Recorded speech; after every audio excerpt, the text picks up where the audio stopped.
नमस्कार दोस्तों, आज हम आपके लिए लेकर आए हैं एक बेहद महत्वपूर्ण और चौंकाने वाला update. Organisation of Islamic Corporation, जिसे हम ओआईसी के नाम से जानते हैं, एक बार फिर भारत के खिलाफ जहर उगल रहा है। लेकिन ओआईसी के भीतर गुटबाजी के चलते यह संगठन भारत को निशाना बना रहा है। आज हम इस मुद्दे पर गहराई से चर्चा करेंगे और इस केस की पूरी जानकारी आपके सामने लाएंगे। ओआईसी 57 मुस्लिम देशों का एक संगठित समूह है जिसका मुख्यालय सऊदी अरब में है।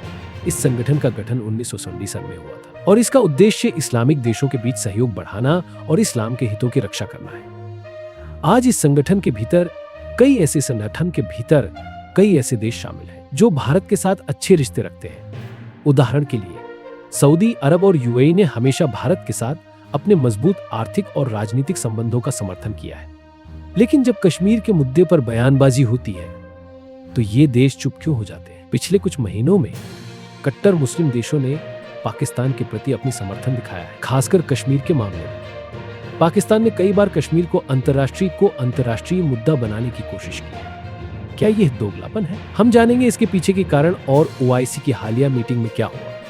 हाल ही में न्यूयॉर्क में हुई यूएन महासभा की बैठक के दौरान ओआईसी ने कश्मीर पर एक रिपोर्ट प्रकाशित की। इस रिपोर्ट में भारतीय विधानसभा चुनावों पर सवाल उठाए गए हैं। क्या यह है ओआईसी का भारत के खिलाफ एक सुनियोजित प्रयास है? ये देश भूल जाते हैं कि जिस पाकिस्तान का वे समर्थन कर रहे हैं उसने भी कई सालों तक भारत के हिस्से पर कब्जा किया हुआ है। याद रखें, कश्मीर पर ओआईसी के बयानबाजी का असर केवल राजनीतिक नहीं बल्कि सामाजिक भी होता है। इससे भारत में कश्मीर मुद्दे पर लोगों की भावनाएं भड़कती हैं। हमें यह समझना चाहिए कि यह बयानबाजी किस तरह से भारत की सुरक्षा और एकता को प्रभावित कर सकती है।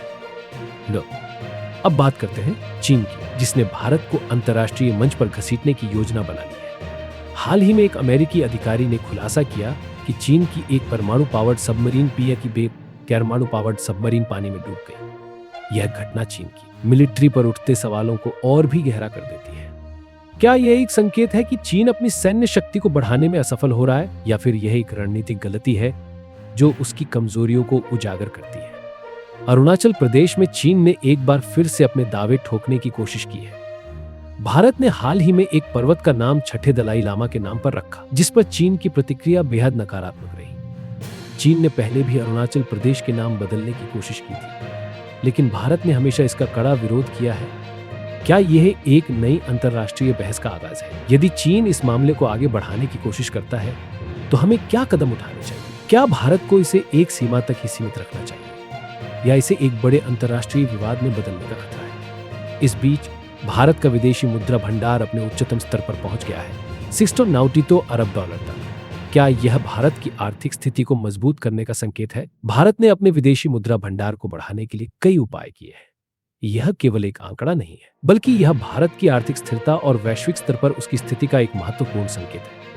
विशेषज्ञों का मानना है कि यह बढ़ता हुआ विदेशी मुद्रा भंडार भारत के व्यापारिक संभावनाओं को और भी बढ़ा सकता है। इस्तेमाल करना चाहिए। अब बात करते हैं कि इस पूरे घटनाक्रम पर जनता और विशेषज्ञों की क्या राय है। सोशल मीडिया पर इस मुद्दे पर तीखी बहस चल रही है। कई लोग ओआईसी के भारत के खिलाफ बयानबाजी को एकतरफा और दोगला बता रहे हैं। वहीं कुछ विशेषज्ञ इसे एक साधारण राजनीतिक खेल मानते हैं जिसमें हर देश अपने हितों की रक्षा करता है। क्या यह सही है कि ओआईसी जैसे संगठनों में कश्मीर मुद्दे पर बात की जाए, जबकि कई सदस्य देश खुद भारत के साथ मिलकर काम कर रहे हैं? यहाँ एक और महत्वपूर्ण पहलू है। क्या ओआईसी के सदस्य देशों की चुप्पी उन देशों के भीतर की राजनीतिक परिस्थितियों से? कुछ विशेषज्ञों का मानना है कि ओआईसी की मौजूदा स्थिति उस समय की है जब जब इस्लामिक देशों में आंतरिक संघर्ष और राजनीतिक उथल-पुथल हो रही है। ऐसे में कश्मीर जैसे संवेदनशील मुद्दे पर बात करने से वे अपने देशों में और अधिक अस्थिरता को आमंत्रित कर सकते हैं। चीन की आक्रामकता का मुद्दा भी बेहद महत्वपूर्ण है। क्या चीन सिर्फ एक आर्थिक शक्ति बनकर रह जाएगा या वह अपनी सैन्य ताकत को भी बढ़ाने का प्रयास करेगा? हाल ही में दक्षिण चीन सागर में चीन की गतिविधियों ने क्षेत्र में तनाव बढ़ा दिया है। क्या यह एक संकेत है कि चीन अपने पड़ोसियों के साथ संबंधों को और भी खराब कर रहा है? इसके अलावा क्या भारत को इस आक्रामकता के खिलाफ एक ठोस रणनीति बनानी चाहिए? हमें याद रखना चाहिए कि भारत ने अपनी सेना को मजबूत करने के लिए कई कदम उठाए हैं, लेकिन क्या यह पर्याप्त है? अरुणाचल प्रदेश के मामले में भारत ने चीन को एक सख्त संदेश दिया है कि वह अपने भूभाग की रक्षा के लिए तैयार है, लेकिन क्या यह पर्याप्त होगा? हम देख रहे हैं कि चीन ने कई बार अरुणाचल प्रदेश में अपने दावे किए। क्या भारत को एक और कूटनीतिक उपाय अपनाना चाहिए या इसे एक सैन्य रणनीति के रूप में देखना चाहिए? भारत का विदेशी मुद्रा भंडार अपने उच्चतम स्तर पर पहुंच चुका है। क्या इसका मतलब यह है कि भारत अब अंतर्राष्ट्रीय स्तर पर और अधिक मजबूत हो गया है? भारत ने अपने विदेशी मुद्रा भंडार को बढ़ाने के लिए कई उपाय किए हैं। यह केवल एक आंकड़ा नहीं है, बल्कि यह भारत की आर्थिक स्थिरता और वैश्विक स्तर पर उसकी स्थिति का एक महत्वपूर्ण संकेतक है। हाल ही में इंडोनेशिया ने भारत से और हथियार खरीदने की तैयारी की है। यह स्पष्ट है कि इंडोनेशिया अपने नौसैनिक बल को मजबूत करने के लिए भारत की तकनीकी मदद लेने का इच्छुक है।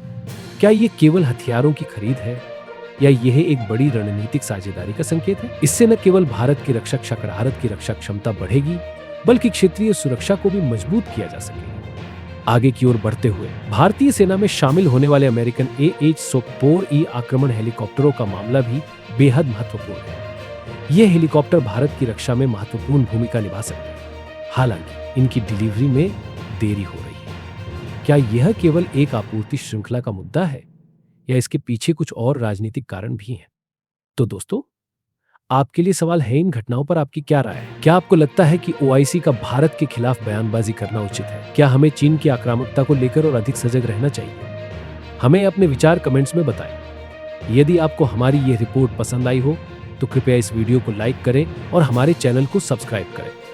अंत में यह सवाल बाकी है कि क्या OIC भारत के खिलाफ अपनी जहर उगलने की आदत से बाज आएगा? क्या भारत अपने हितों की रक्षा करने में सफल होगा? हमें इन सभी सवालों पर ध्यान देना होगा और आगे की घटनाओं पर नजर रखनी होगी। हम इस मामले पर नजर रखेंगे और आपको आगे की अपडेट्स देंगे। याद रखें, न्याय रखें और पारदर्शिता की आवश्यकता हमेशा बनी रहती है। धन्यवाद और वंदे मातरम।